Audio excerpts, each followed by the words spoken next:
some people here might already have a general idea about what plain language is, but some people may not. So we don't want to assume anything. Plain language is a lot about that, about not assuming what people know. It's about really knowing your audience and delivering what they need. And so I want to make sure we're starting at the beginning. So what is plain language? It is communication that your readers can understand the first time they read it. They will be able to find what they need, understand what they find, and use what they find to meet their needs. Do know that copies of this PowerPoint are available to everybody. We will go ahead and post a link in the chat, and we will also make them available on our website following the Lunch and Learn. We also are in the process of creating the same PowerPoint in Spanish, and we'll post that as well as soon as it is ready. So let's go ahead. I think sometimes the best way to understand plain language is to have examples. And so I think oftentimes the medical information tends to be something that is really, really needed in plain language. So some of the examples we'll use here today maybe relate to that a little bit. So many of us have heard something along these lines before. The Dietary Guidelines for Americans recommends a half an hour or more of moderate physical activity on most days, preferably every day. The activity can include brisk walking, calisthenics, home care, gardening, moderate sports exercise, and dancing. That's a lot of information, right? That's not exactly plain language. What about this? Do you feel like this conveys the same information? Do at least 30 minutes of exercise like dancing most days of the week. Look at how we took that very, very, very long, 2 sentences and got it down to one nice and concise sentence. That is what plain language is about. It's not about not getting the information people need to them. It's about making sure it is clear and concise so that people, like mentioned before, understand it the first time they read it and know what to do with the information and can use it for their needs. So why is plain language important? So I'm actually going to turn this over for a minute to one of my colleagues, Elizabeth Grisby, to talk a little bit about why plain language is important. And then I'll go into a few more details about that. Liz, do you mind taking it away for a minute? Thank you, Amber. It'll be my pleasure. Hi, I'm Elizabeth Grisby. I work with Amber on the IT team, and I just want to say plain language is so important for our field because a lot of times when we go into our IPP or like when we go into the doctor's office, they have so much technical big words. It's so hard to understand even for someone like myself who is pretty capable of understanding a lot. Some of the language. Sorry, I didn't understand. Some of the language goes right over my head. So the simple list, the better. Just tell me, hey, you need to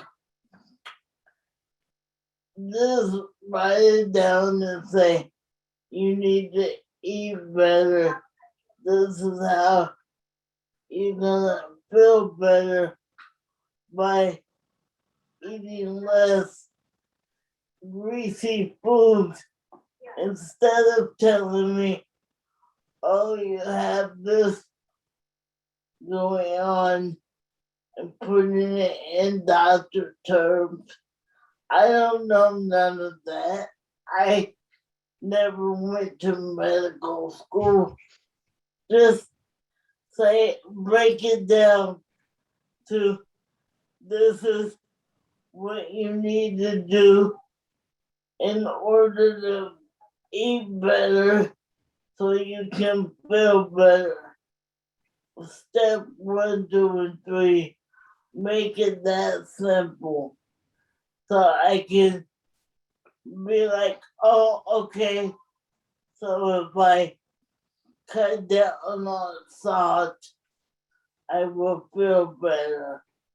Or if I cut down on sugar, I will do better. So basic, simple language is the key to good communication.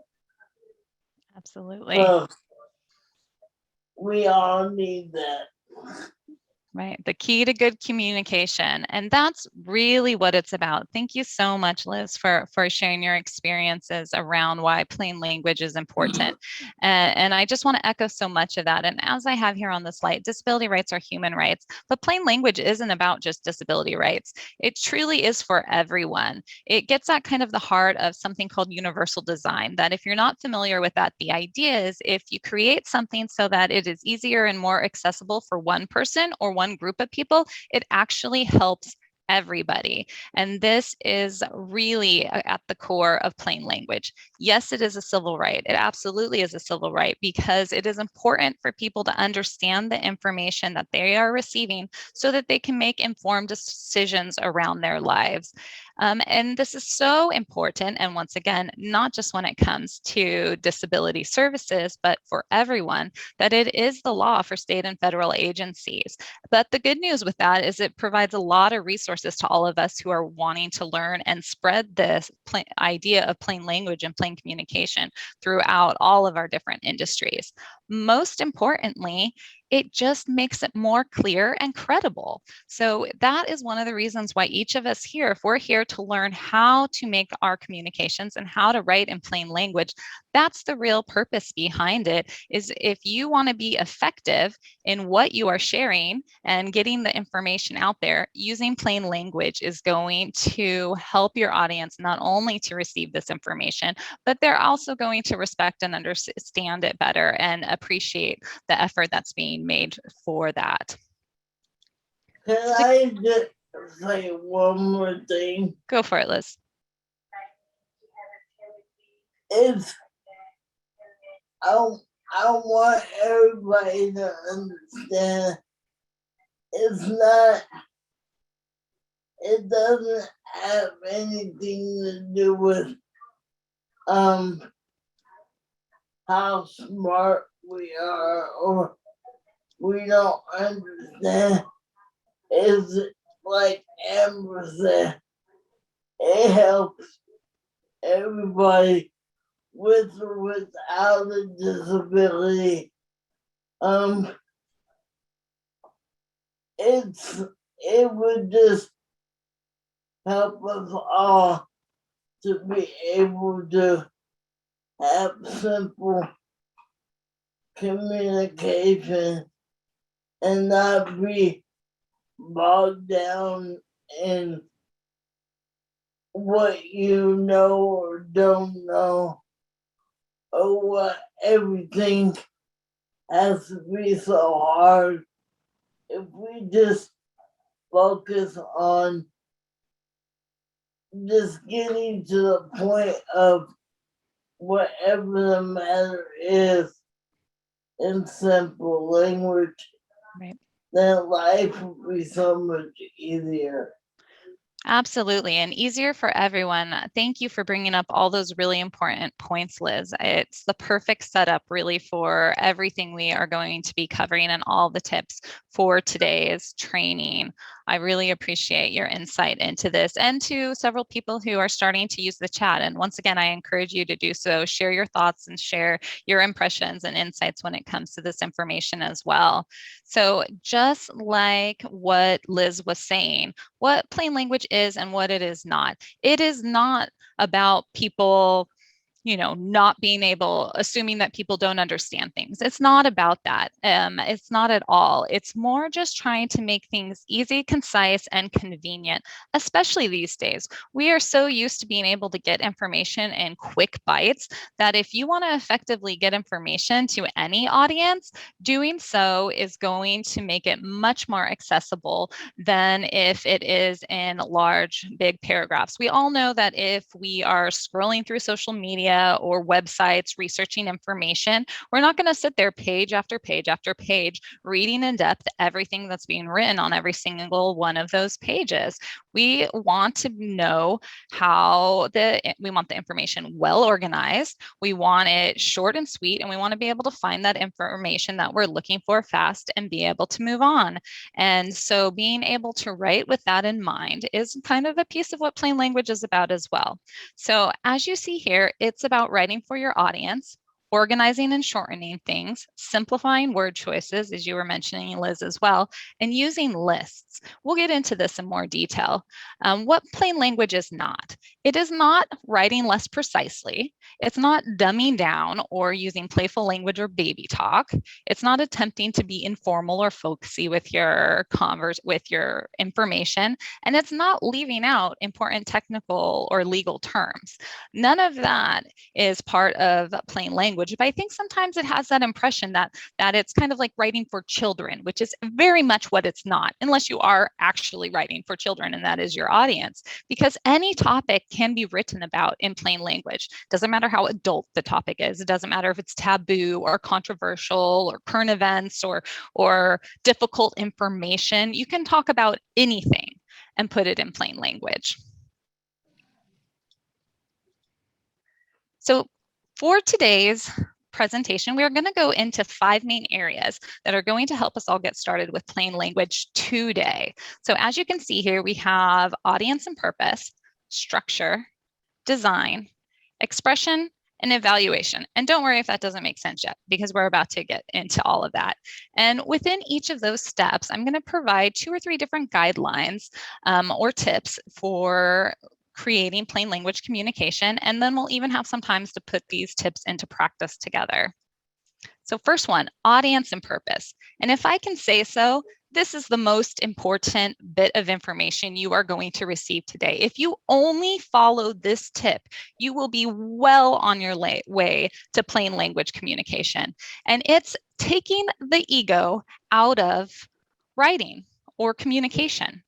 Oftentimes we go to writing or communication and we're thinking about all our expertise and all our knowledge and all the things we want to share and tell the audience about. But that's not what it's about. That's especially not what it's about with plain language writing. It's not what do I want to say or how can I impress people with all the stuff that I know. It's who is my audience? What do they want to know? What information do they need? What do they already know? Because then I don't have to go into that and focus just in what they want and how can I best communicate what people want to know to them and try to figure out what sort of questions they may have so that you can make sure that those get answered during your communication. So I want everyone to use the chat here for a minute. And if you don't know who your audience is that you are writing for, what can you do about that? How can you find out who your audience is and what they know, what they don't know, and what questions they have? And if you're more comfortable unmuting yourself, go ahead and do so. We do have a large audience here today, so that might be a little bit, ask questions. Might be a little bit difficult to unmute, but yes, talk to them, find out who they are and ask them. A lot of plain language is actually more about the work you do before you start writing. The first 3 steps that we're going to learn here today are all what you do before you even start writing. It's about the preparation when it comes to plain language. So yes, start asking questions. You can ask your colleagues if you have a chance, if you have time to put a focus group together of people, depending on the information you're trying to get out there. By all means do. Pull people together and ask them. That is absolutely, you guys are, see, you're already way ahead of the game, but it is remembering to take the time to do that in the first place, because so much of the time we're just thinking, oh, I have all this stuff I need to tell people, and then we just go straight into it without taking those preparation steps. Have anybody heard of think, plan, do? Right. Think about what you want your audience to know. Plan it out. Go over it with a colleague before you do it to see how it sounds, and then put it in action. Right. That goes so right along with plain language. So yeah, I've got 5 steps for you, but let's just put it in 3. So quick and simple ways for us to do this. But using we and you. So once you've connected with your audience, once you know the information that they want and start to think about how best to communicate that to them, one of the ways that you can continue to engage your audience is by using we and you language. And not only is it just a little bit more personable and makes it feel like you're speaking directly to them, honestly, most of the time it just makes the writing less confusing. So there's some guidelines here for using we and you in your sentences. You use we or our if you're referring to yourself or your organization, that sort of thing. Use you for the reader. Use you instead of he or she to reduce awkwardness and be more inclusive of pronouns and the rest of it. If using you to address more than one audience, you can write separate messages to each different audience and still use you, and people will know which of those sentences is speaking to them. And don't use we if you're referring to multiple organizations, multiple offices, that sort of thing. That will start to get confusing. So you'll need to be more specific in those situations. But if it's mostly just one organization or yourself speaking to the audience, we and you, it's not about making it more informal. It's actually going to make it a lot easier for your audience. And here's an example of this. So so this is before proofread for plain language, something might come out saying, during the COVID-19 pandemic, ADS Inc., not a real company, will continue to provide adult day services for individuals utilizing their services through several alternative service options. Well, I'm already confused.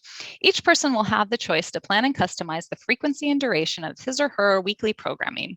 They can do so by utilizing all, none, or any combination of these options. Also, he or she can customize with ideas and options of their own creation. So way too much information, right? So how can we say this, make it direct, concise, get people the information they need to know? We will continue to provide alternative service options for you during the COVID-19 pandemic. You will have the choice to plan and customize your weekly programming using any combination of options, including your own ideas. So just keep it straight to the point, clear and concise. I see some people are like, wow, what a difference, right? That's communicating the exact same thing. One makes it sound really fancy, even though nobody understands it. And then the other one is like, here's the information you need to know. Yeah. So we're going to go ahead and do a quick breakout room, and we're only going to spend about 5 minutes there. So hopefully most everyone will have a chance to share. And if everyone doesn't, that's okay. Mostly it's just to get you thinking. So as we mentioned, knowing your audience is really important. So we are going to use the topic of voting. And it doesn't matter how much you do currently know about voting. You might know a little, you might know a lot. It's not about that yet. We're nowhere near the step of writing, right? We're still in preparation for that. All I want everyone to think about is if you are going to send out a communication about voting, think about who is your audience. Is this first-time voters? Do they need to know registration information? Is this an advocacy group that you're part of that everybody is already very engaged civically and this is more about learning information for an upcoming election? Is this about other family members, other families that you want to get connected with voting resources and things like that? There's a lot of different directions you can go with a communication based on your audience and what they need to know. We will continue to build off that scenario as we go through the rest of the training. So now we're going to talk about the structure. So another way to think about the structure of the communication you are using is kind of think about how it is organized. And so once again, before you've even started writing, you want to think about the type of communication that you are going to put out. Is there already a structure that the community is pretty comfortable with, that they usually find this information in? Because if so, you will most likely want to replicate that. Remember that part of the reason for plain language is ease of use and to be able to find things quickly. So if you're going to find things quickly, it is helpful if they're always in the place you're used to always finding them in. So that is one thing that you can do. And if you're not sure if this is a structure that's already common, you can do a little research. The internet makes things pretty easy these days to kind of look up other types of similar communication to see if they're following a certain template or pattern. And you want to make sure that when you do start the actual writing, that it's in some sort of order, something that makes it easy to navigate and really logical to move throughout. There are two main types, but there are definitely much more than just these two. And once again, in a more in-depth plain language training, you can find out more of this. But just to kind of give us an idea, two of the main types that you'll find when organizing your writing is either chronological order, which means the order in which things will happen. So for example, this PowerPoint was created in chronological order. There's 5 steps. We started with step 1. We are now on step 2, and we'll get to 3, 4, 5 before the end of this. And it's recommended that when you do plain language communication, that you follow these steps in order. There's another type of organization that is very common, and that's called reverse pyramid, where you go from a lot of information down to the details at the point. So that's why the pyramid is standing on its head and it is upside down. And that's because you're starting with the summary and then you get to the details and examples after. So I'm going to show an example of reverse pyramid. I already mentioned that this PowerPoint is in chronological order, but maybe I wanted to share the same information, but in reverse pyramid. So what I would do is I would start with a paragraph that said something like this. Now, before we get into this paragraph, I'll be honest, I think chronological order makes a lot more sense for the information we're sharing today, but I wanted you to have something to compare and contrast. So reverse pyramid. There are several guidelines you can follow to create a plain language document. The first is knowing and writing for your audience. Next, you should use a structure that makes sense for what your audience needs to know. Then design your document in a way that makes the information easy to find. You will want to make sure you are expressing yourself in a way your reader understands. Finally, proofread your document. So same information, but now it's kind of like I'm giving you the summary. And if I had more paragraphs following this paragraph, then I would start to get into the details, the specific tips and guidelines, as well as any examples that I would be using. So that kind of shows you a little bit of the difference between chronological order and reverse pyramid. So now think about the communication that you're putting out for voting, your audience, what they need to know. And I'm going to launch a poll quickly here. And I'm just curious, out of these two organizational structures that we have already discussed, which one do you think would better present the information you are sharing? So go ahead and answer. Oh, I love it. So a lot of chronological order, but I love that everybody isn't there because once again, we are shaping the structure to what our readers need. We'll just take a couple more seconds here. I appreciate everyone's participation. All right, everybody. About 64% of everyone's answered. We'll get to 75 and then I'll post it. All right, last couple seconds.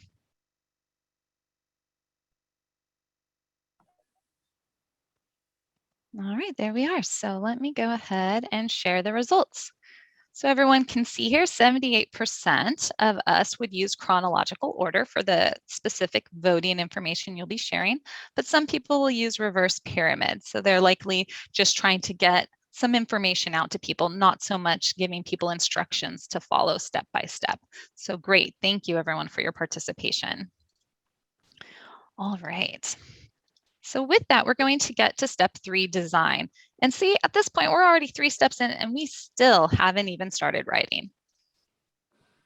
So here are some things that you can do to help now design within that structure you've decided upon. So one thing that you want to do is you want short sections and headings. So the idea behind this is, once again, ease of finding information. So for example, here, when there are very, very long passages, and I even saw this in the chat earlier, people tend to just skip over them, or they get lost like halfway through and now they're not even sure what information is being shared. Or they might just be intimidated to even, they might just click on the next thing, right? If this is something that's being posted on the web.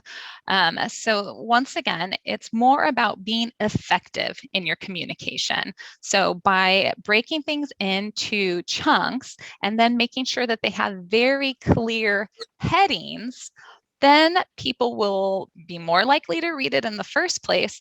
And in case they're only there to find little bits and pieces of information, they're going to get straight to those, they're going to find them, and then they can move on. And readers really appreciate that.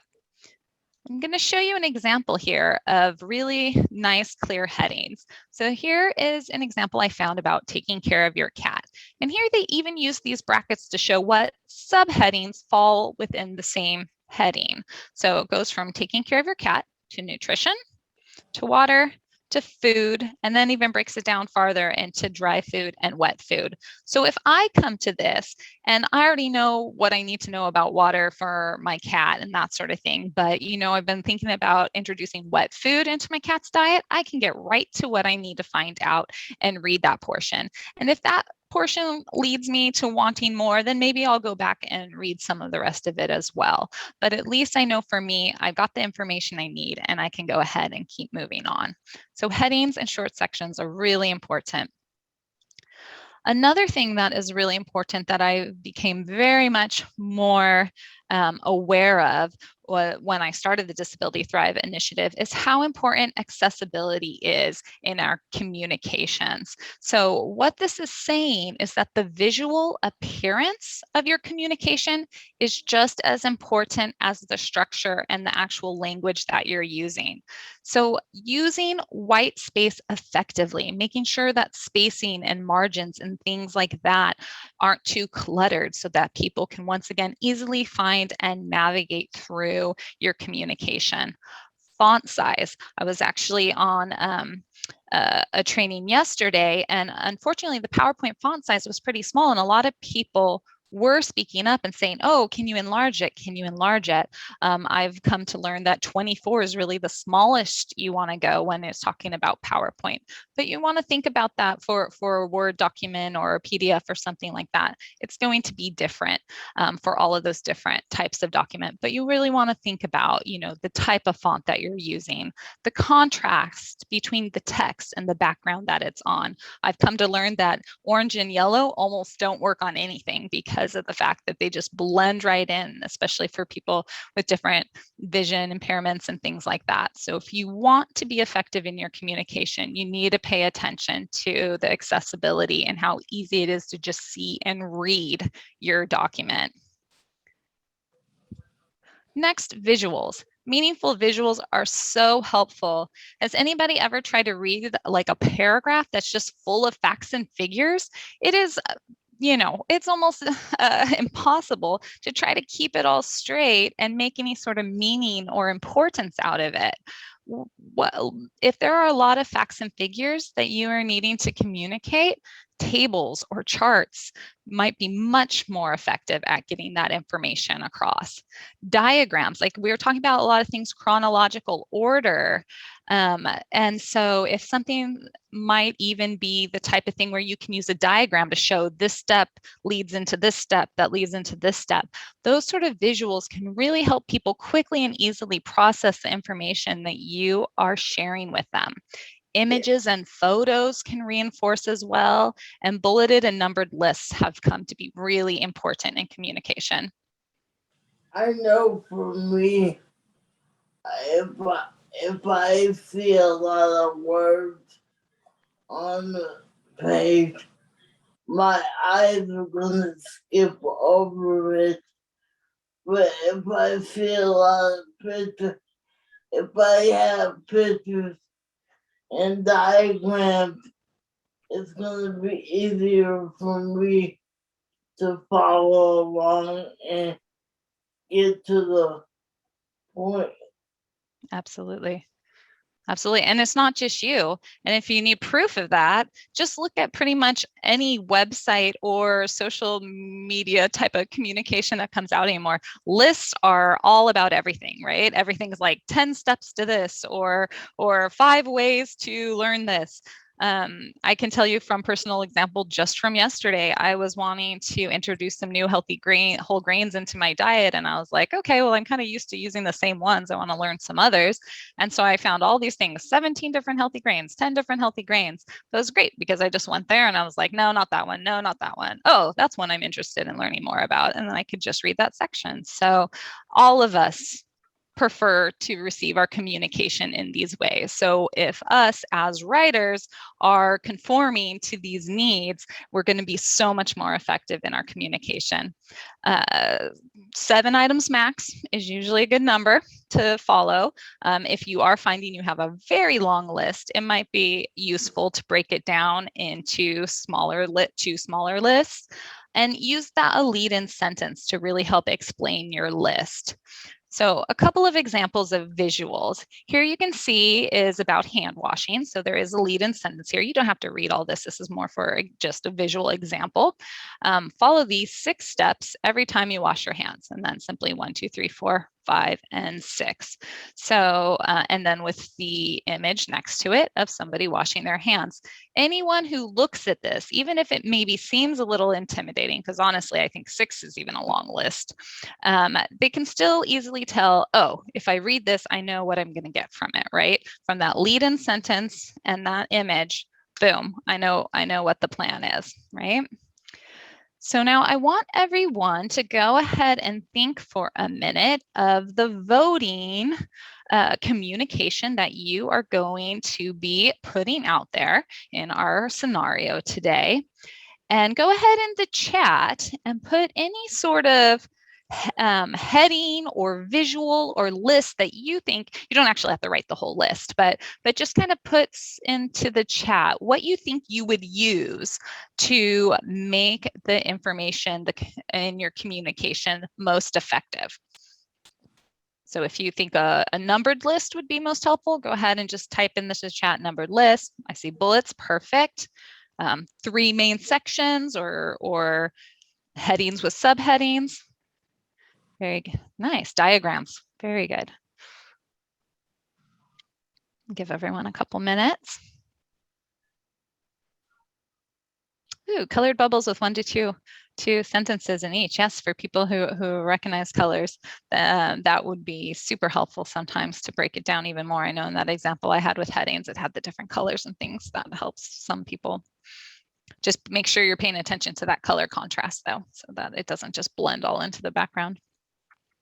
Charts and subheadings, absolutely. Pictures.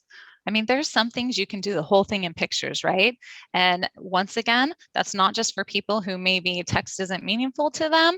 That helps everybody. We're talking universal design. Why do you think the walk and don't walk sign is in pictures, right? Because we can look and in 1 second, we know whether we should be walking or not walking based on the color and based on the picture.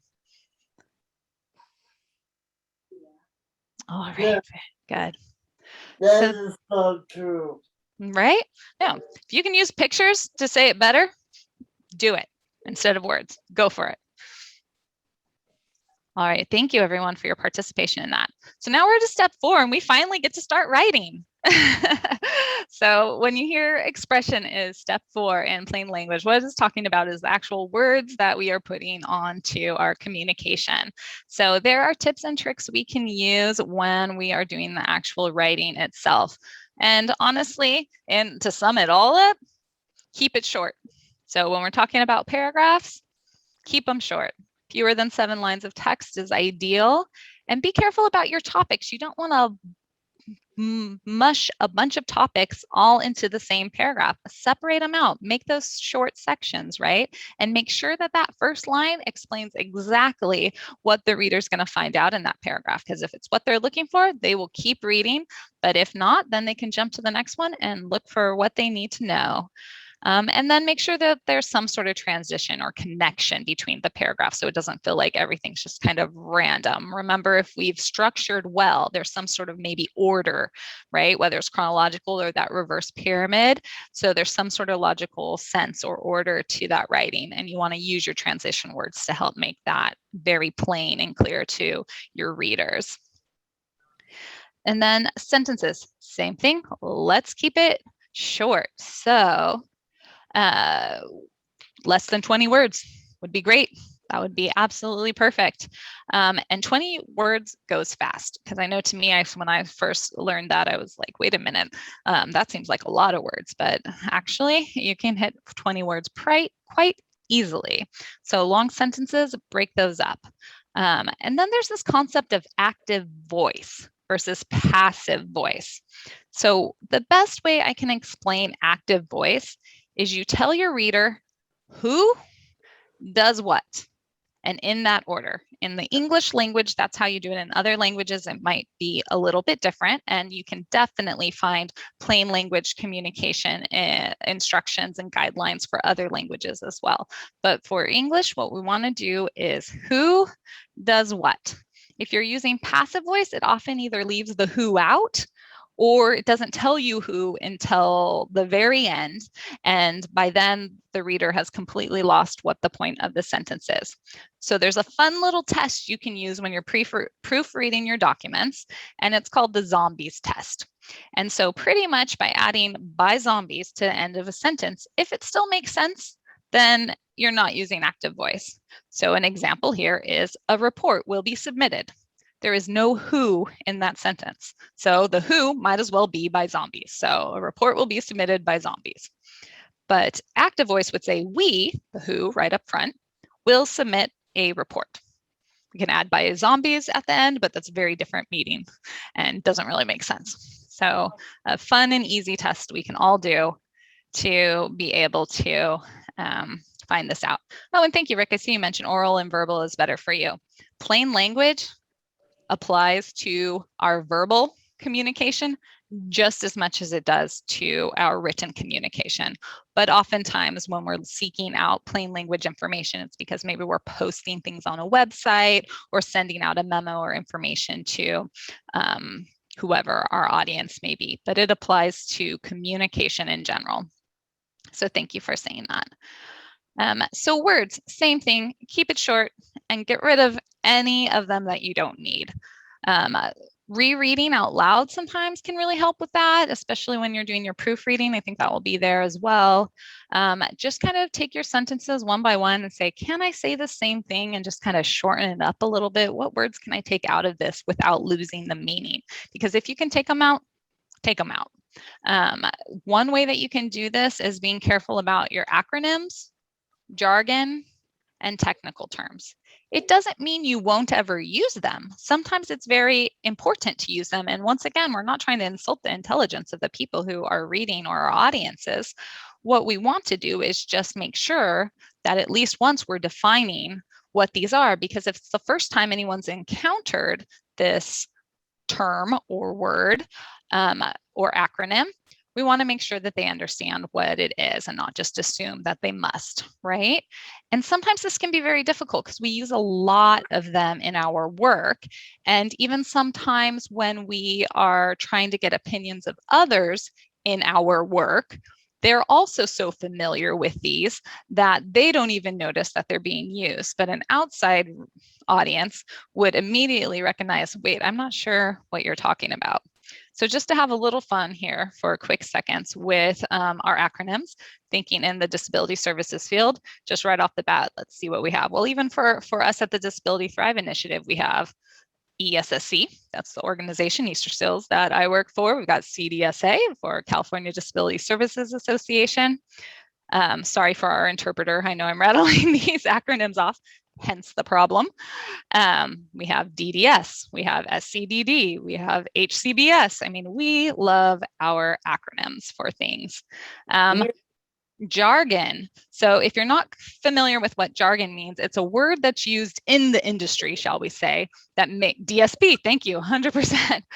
It's terms that we use inside our work or our industry or what have you in our services that the rest of the world, if they don't either receive or provide services, would have no idea. Oh, I love it. So I love all of these acronyms. Keep them coming. Oh my gosh, so many. My best example of jargon is, because I think this was kind of funny, is anybody who's ever received or supported personal care in their life might be familiar with the term Chuck. That was the only thing I had ever heard these particular items called early on in my career. And so the first time I had to go to order them, I had no idea how to find them in like the medical supply list of ordering, because for anyone who has not or is not familiar with that jargon, it's referring to an absorbent underpad that can be used to line anything that might need that purpose. Super handy for plenty of different reasons, but underpad would be the official term, but within certain industries, you're never going to hear it called that, so much so that that I didn't even know how to order them the first time. It's funny you say that because 5 years later, I still didn't know the right word for it. Right? There's a lot of different names for it. There's chucks, there's tuckables, there's underpads. It's like I would order them, and they would be like, "Oh, you mean chucks?" And I'd be like, "Yeah, I guess that's what I mean." And when they get here, it'd be like, and my provider would be like, "Oh, these are touchable."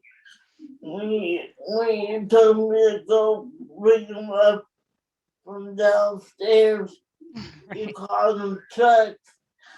I was like, well, that's what the guy said over the phone, so I'm just going by what he said. Right, absolutely. And it's true, because even one particular thing might have different jargon depending on where you're at or who you're working with or what have you. Yeah, with that one, it makes me laugh because if it was the 90s, I would assume they were talking about shoes. So, and anyone who's outside of providing or receiving personal care wouldn't be familiar with that particular term whatsoever and be like, what are you even talking about? But we have this and we do this, and we just need to be careful to check for it when we are wanting to communicate in plain language. And then with the technical terms, again, just spell them out and define them for people.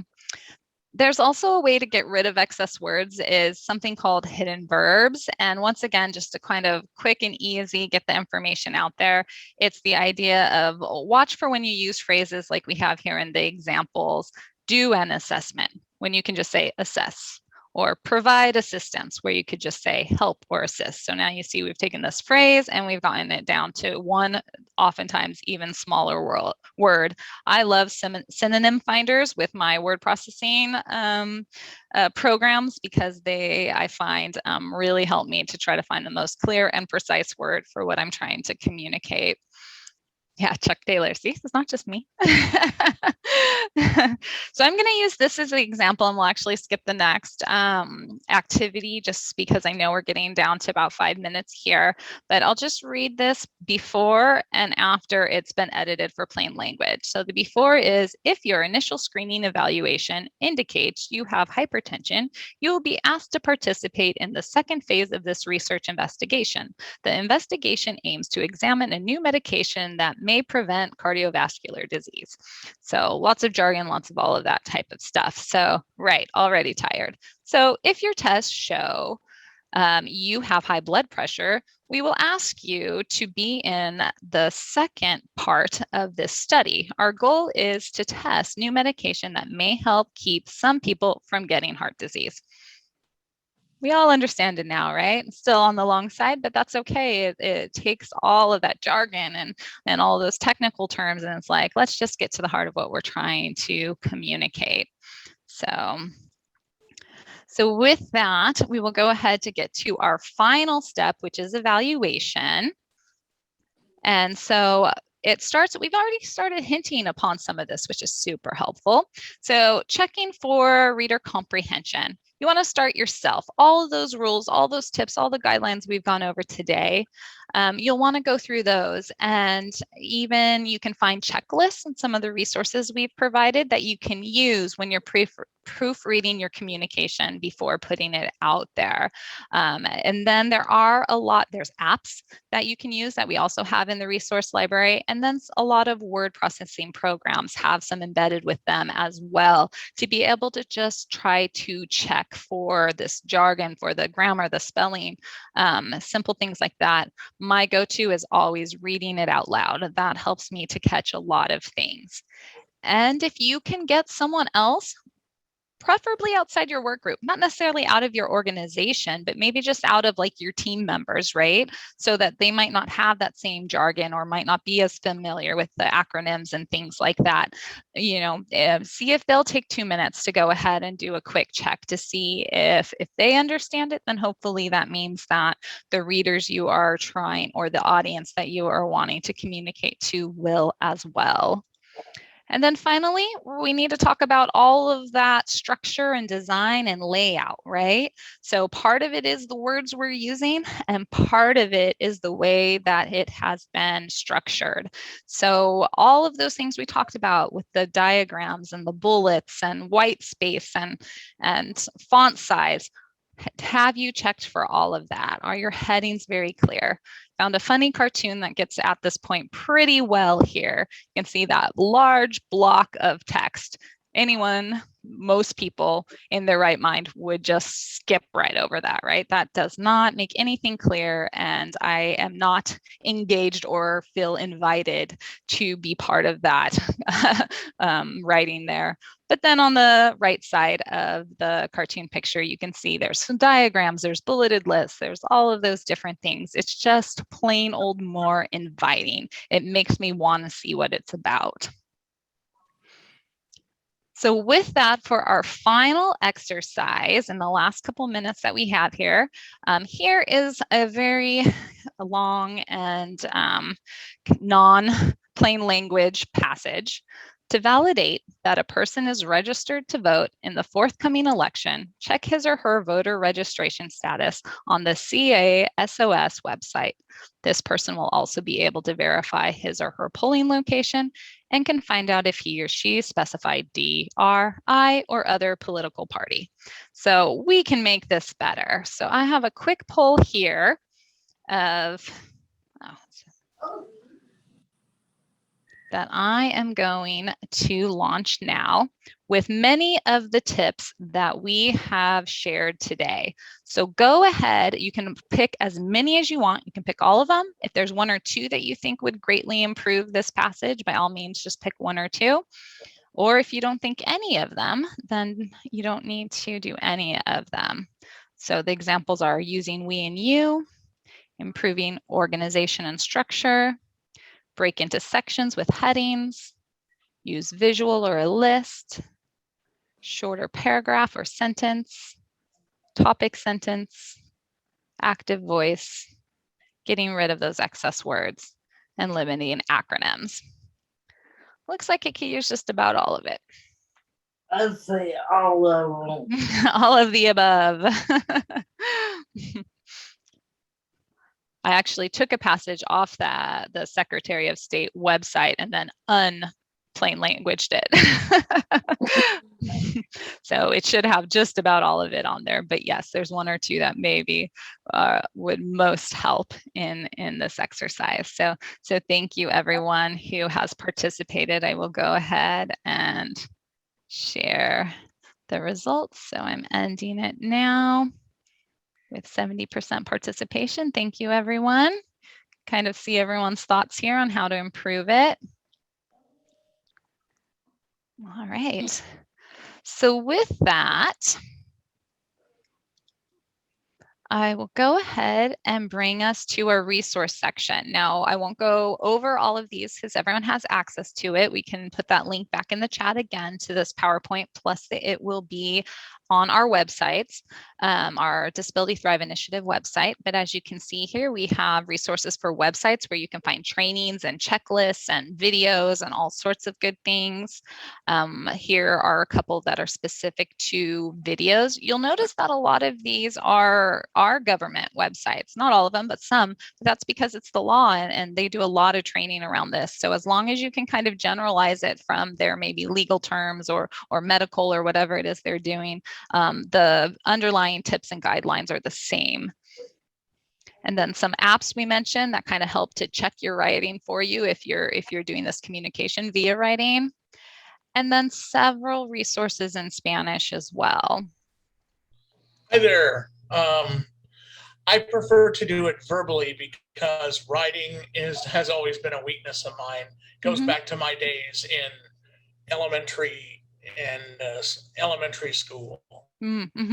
So as I said earlier, oral and verbal are better for me. So and I don't have to worry about long sentences and stuff like that. It's true that just say it. Oral and verbal are better for me. Absolutely. There are some guidelines that cross over, but it's true there's certain parts of it that don't apply so much to oral or verbal communication.